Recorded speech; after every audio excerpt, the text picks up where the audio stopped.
Changing gears a bit, I want to turn my attention for the remainder of this show to war and the reporting done on war. How has it changed over the last 50, 100, maybe just the last 5 years? Well, at theatlantic.com, Tori Rose DeGette writes, "The war photo no one would publish."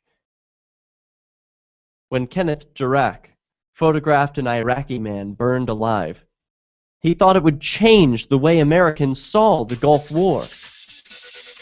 But the media wouldn't run the picture. Is this still happening today? You bet it is. In the age of information, you are being censored from the real news, from the photographs of the victims.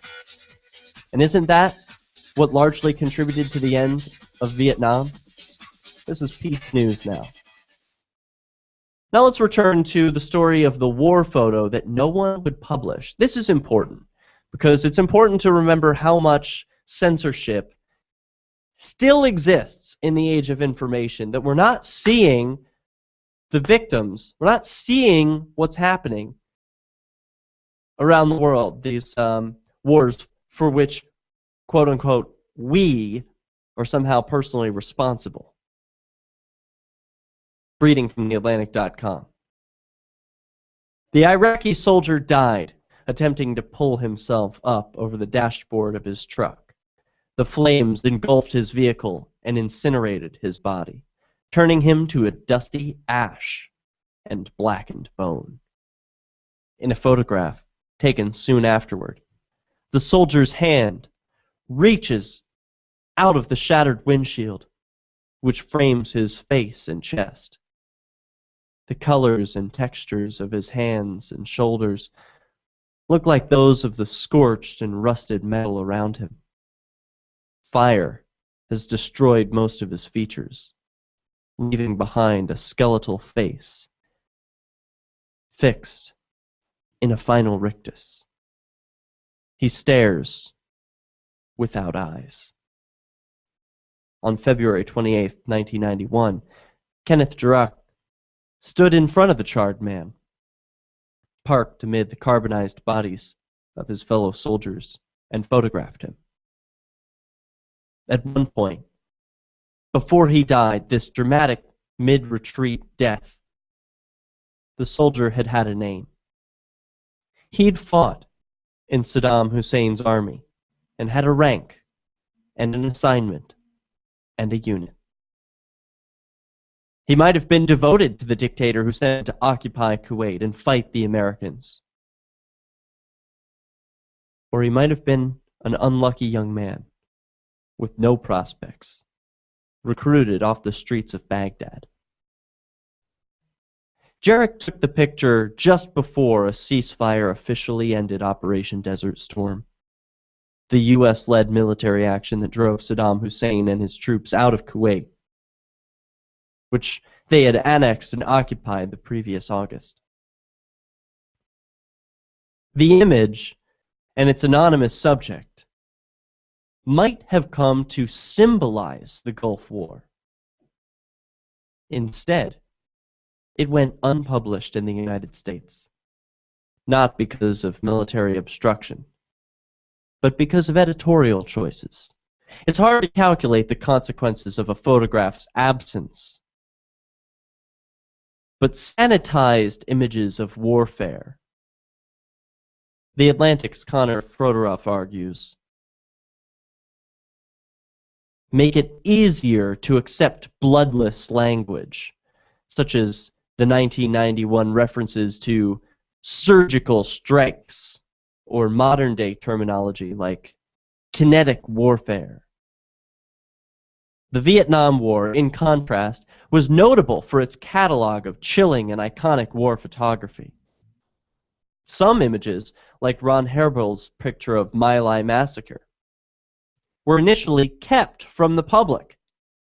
But other violent images, Nick Ut's scene of children napalm victims and Eddie Adams' photo of a Viet Cong man's execution, won Pulitzer Prizes, and had a tremendous impact on the outcome of the war. Not every gruesome photo reveals an important truth about conflict and combat. Last month, the New York Times decided, for valid ethical reasons, to remove images of dead passengers from an online story about Flight MH17 in Ukraine and replace them with photos of mechanical wreckage. Sometimes, though, omitting an image means shielding the public from the messy, imprecise consequences of war, making the coverage incomplete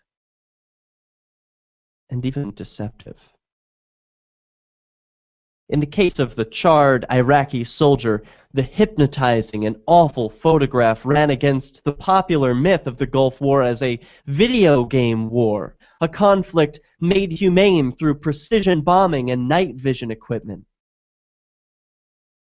By deciding not to publish it, Time magazine and the Associated Press denied the public the opportunity to confront this unknown enemy and consider his excruciating final moments. The image was not entirely lost.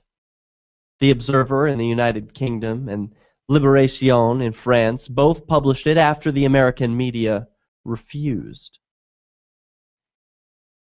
Many months later, the photo also appeared in American Photo, where it stoked some controversy but came too late to have a significant impact. All of this surprised the photographer, who had assumed the media would be only too happy to challenge the popular narrative of a clean, uncomplicated war.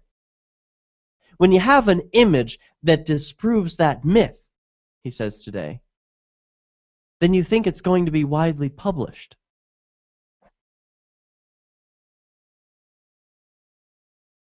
Let me say up front that I don't like the press, one Air Force officer declared, starting a January 1991 press briefing on a blunt note. The military's bitterness toward the media was in no small part a legacy of the Vietnam coverage decades before. And here is that photo for those of you watching along at Peace News Now. See it for yourself at derekj.me. Still time for your thoughts if you make them quickly. This is Peace News Now.